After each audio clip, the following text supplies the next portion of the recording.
NASA's Mars Reconnaissance Orbiter, collected the data at the right time on October 2nd when the 3I Atlas came close to Mars. So we know the data was taken, and there are people analyzing or processing the data in universities, and then they cannot communicate the data to the public because of the shutdown.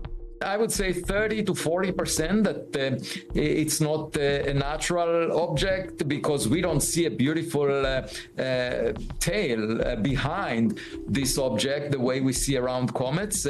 But I think most likely it's natural, but nevertheless, it has all these anomalies that make it unusual. We have to monitor it and figure out whether it's of any technological origin that could pose a threat to humanity. If it comes on the other side of the sun in a different trajectory, obviously, the stock market will crash, because it would mean that, it's not a rock.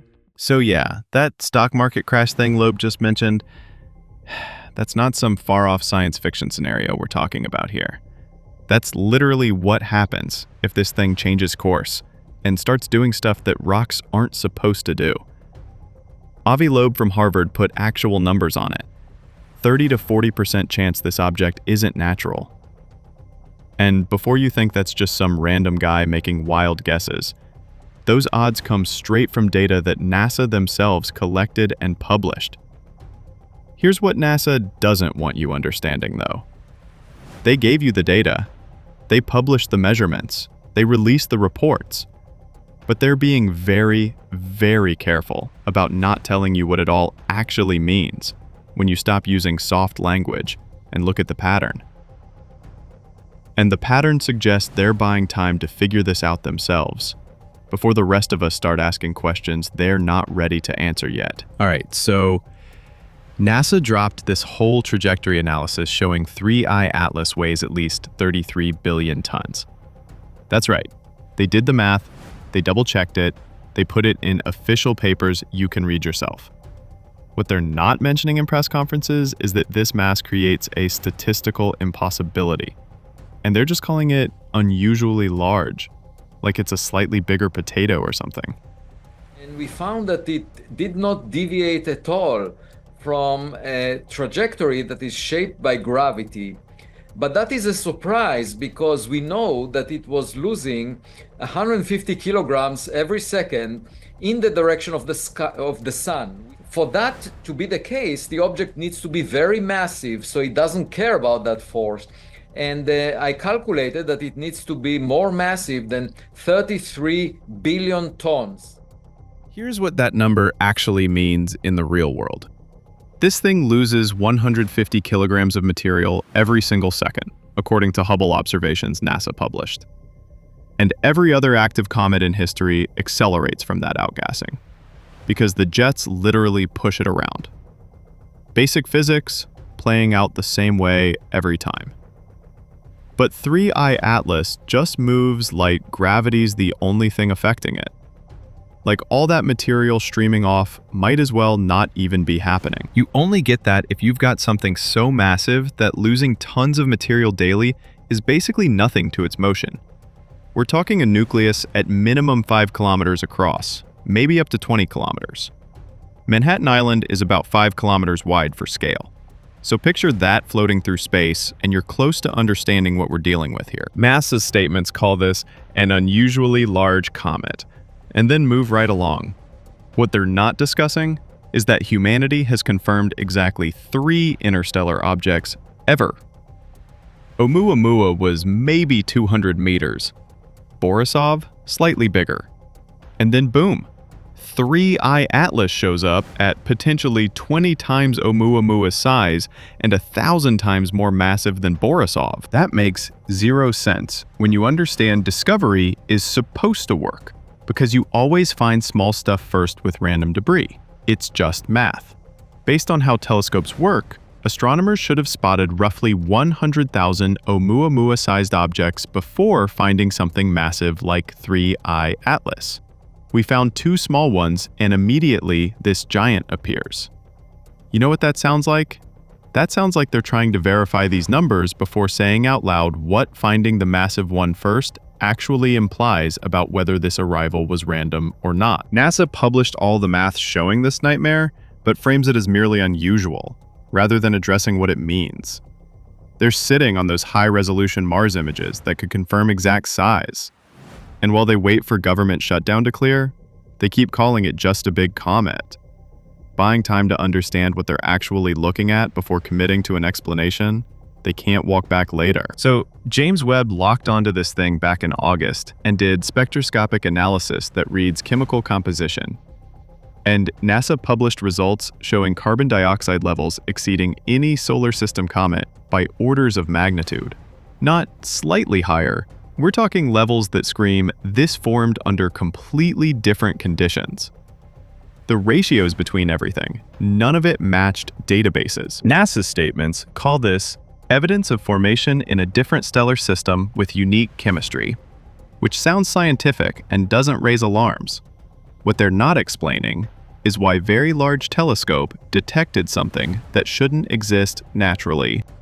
There is also a report about nickel around that was shed by 3I Atlas, and without showing any evidence for iron, and that is quite anomalous, because usually nickel and iron come in similar quantities in comets, and the question is why is there mostly nickel? And one possibility is that nickel is much more abundant in industrial production of nickel alloys, and so maybe it is technological. NASA published spectroscopic data showing atomic nickel without iron. They released it. They shared it. Anyone can read it. What they call anomalous chemistry in papers becomes unique stellar formation when talking to press.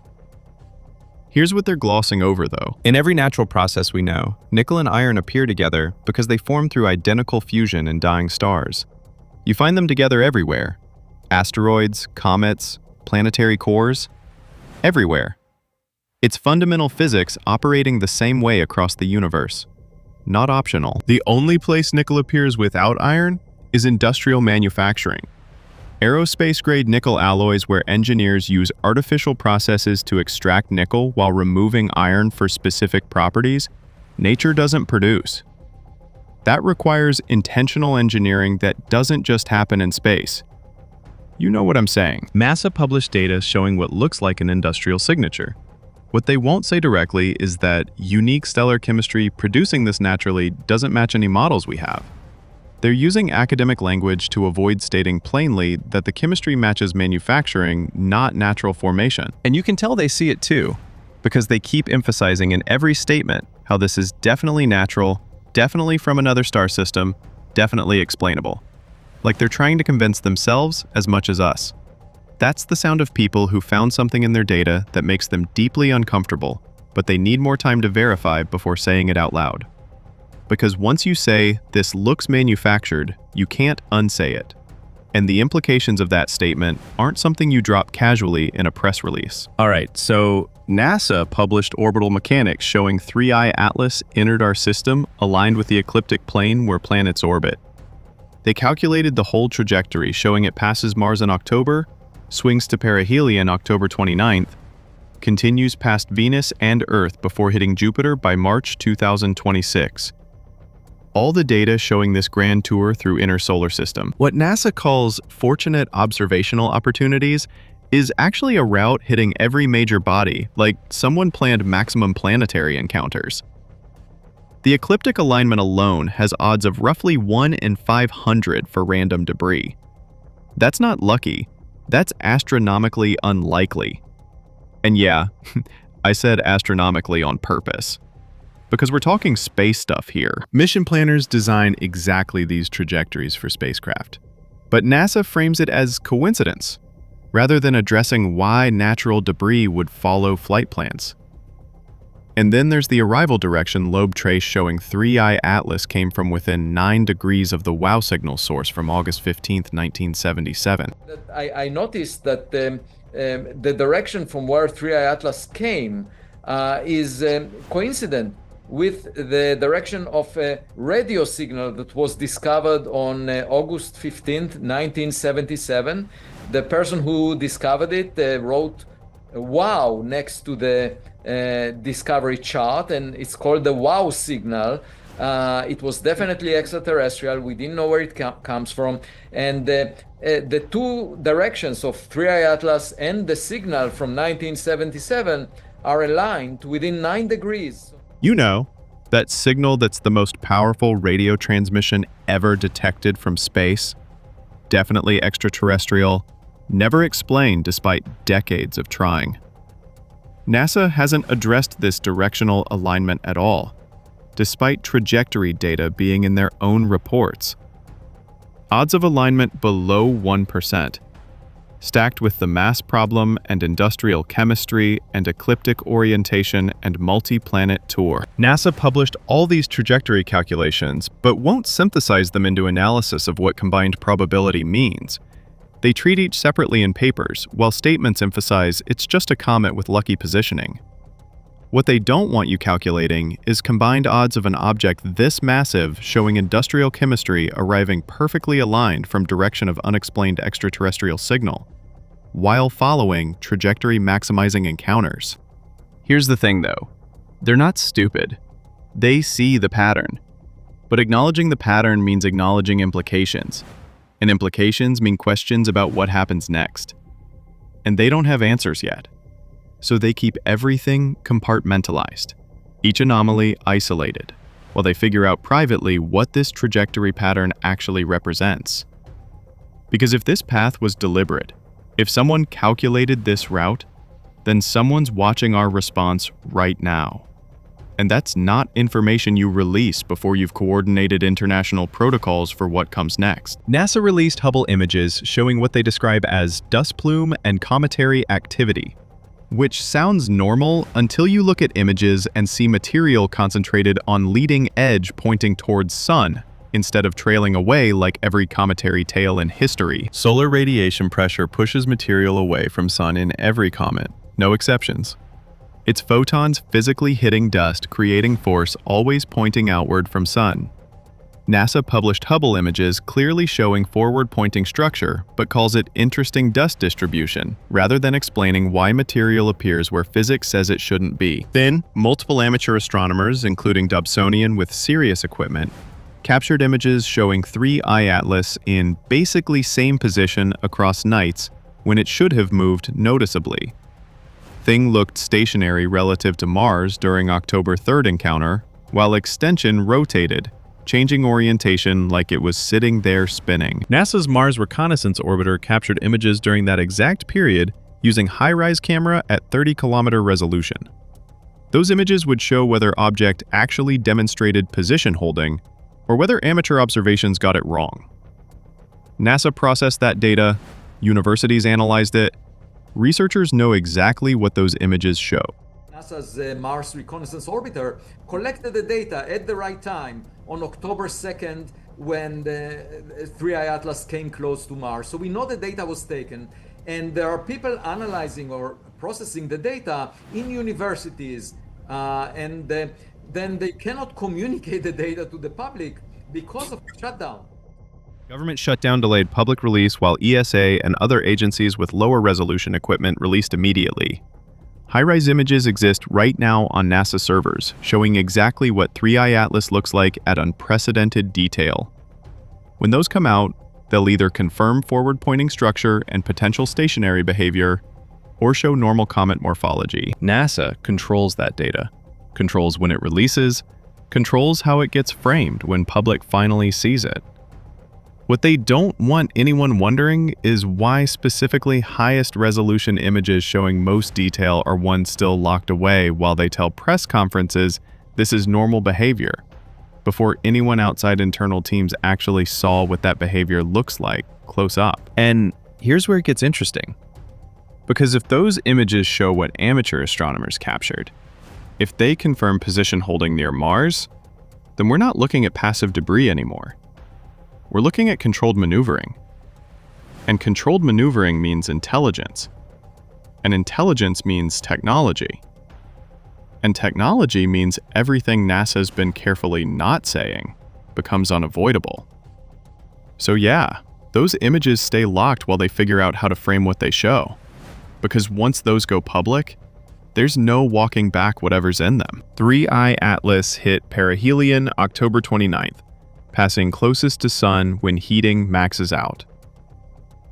Throughout October, Earth's position opposite side of Sun meant ground telescopes couldn't watch what happened during this phase. NASA published trajectory showing object pass behind Sun, but statements frame timing as normal orbital mechanics. What they're not mentioning is, perihelion represents optimal timing for gravitational assists. Spacecraft designers exploit close solar passes for maximum trajectory changes because Sun's gravity creates biggest effect with minimal propulsion. Natural comets can't use this because no engines.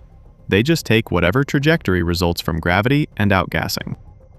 And then we won't be able to see it throughout the month of October from Earth because the Earth is on the opposite side of the Sun. The Sun is in between us and 3I Atlas. And one wonders whether that was for a purpose. You know, the point of closest approach to the Sun is usually the best for getting gravitational assist from the Sun if the object wants to maneuver.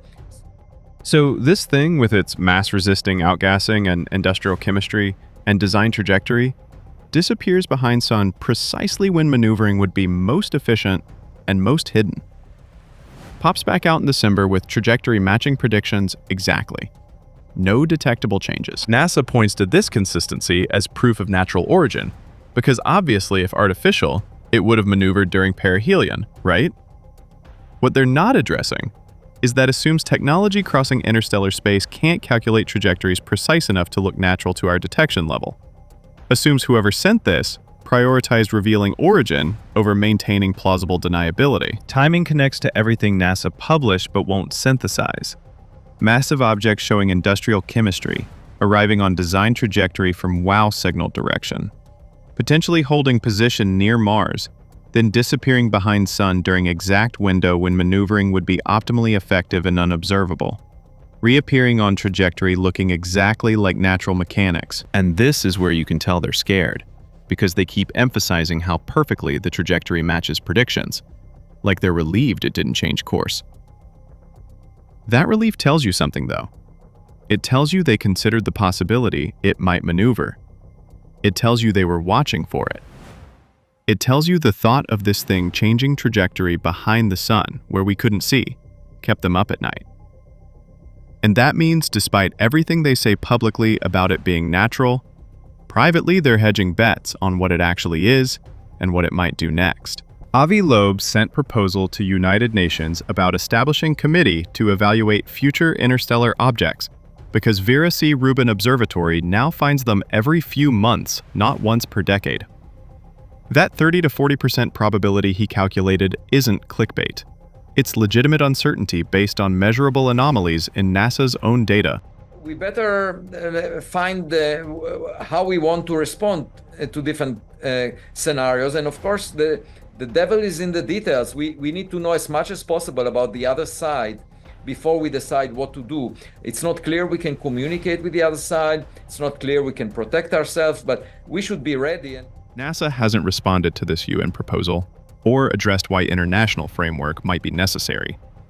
Official position remains 3I Atlas is comet with unusual but explainable properties.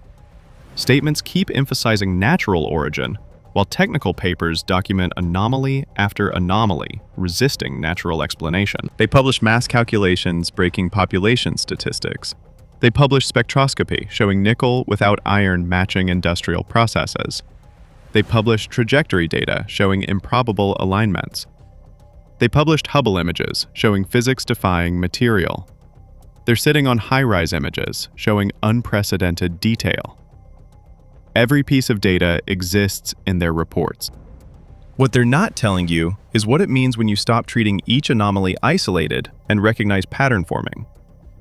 Massive object that statistically shouldn't be detectable, displaying chemistry matching manufacturing, arriving aligned with planetary plane from direction of extraterrestrial signal, following trajectory maximizing encounters, showing forward jets violating physics, potentially holding position, disappearing behind Sun during maneuvering windows. NASA calls it unusually large comet with interesting properties.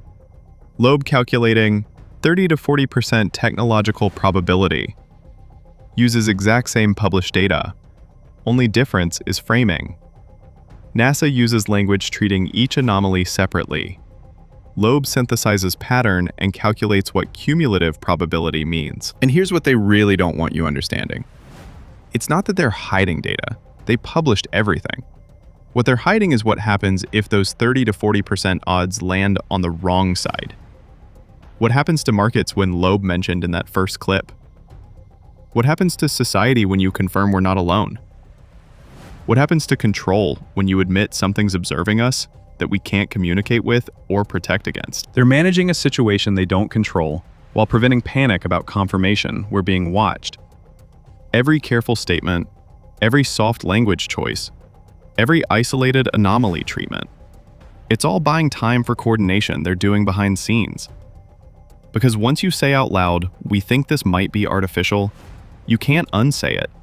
And the world that exists after that statement is fundamentally different from world before it. The numbers are in papers, chemistry and spectroscopy, trajectory and calculations, images on servers. They published everything except interpretation, making people uncomfortable. Released data but not implications, shared measurements but not pattern. That's what NASA doesn't want telling you about 3I-ATLS. Evidence exists. They put it there themselves. They just really don't want you connecting dots they published, or asking why objects showing this many anomalies keeps getting described as unusual comet when their own data resists that explanation. Because connecting those dots means facing what the pattern suggests. And what it suggests is that we're looking at something observing us. And they're not ready for you to know that yet. So yeah, they'll keep calling it a comet, keep emphasizing natural origin, keep those high-rise images locked, keep buying time to coordinate response to something they can't control. And when those images finally come out, when shutdown clears and data releases, they'll frame it carefully, emphasize uncertainty, maintain plausible deniability. Because that's what you do when you found something that changes everything, but society isn't ready, and you don't have answers, and admitting what you suspect means admitting you're powerless to do anything about it. That's the real story NASA doesn't want told. Not cover-up, not conspiracy, just carefully managed information control while they figure out what they're dealing with and what comes next. And what comes next depends on what those images show and what this thing does, and whether those 30 to 40% odds prove right. But hey, NASA calls it a comet, so I guess we should all just relax. Anyway, that's it for the video, folks. Bye.